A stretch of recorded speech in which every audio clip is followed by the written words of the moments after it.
Hi everyone, welcome back. So in this video, I'm gonna share with you how to add the 20 and the 50 SMA on NinjaTrader. So just follow me and follow the steps. It's so easy and simple.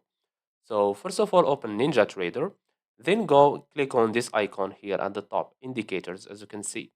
Click on it. Now go to available and scroll down until you see SMA.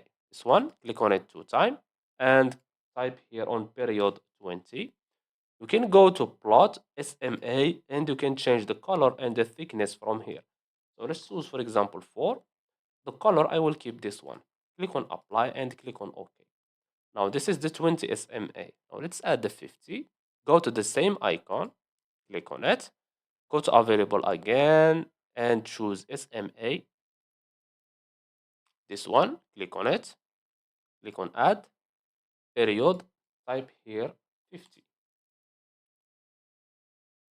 Again, SMA, you can change the color. For example, let's say black. And the thickness, I will choose 4. Click on OK, as you can see. Now this one is the 50 and this one is the 20 SMAs. And that's it. So I hope you found this video helpful. Don't forget to give us a like and subscribe. Thanks for watching and see you on the next one.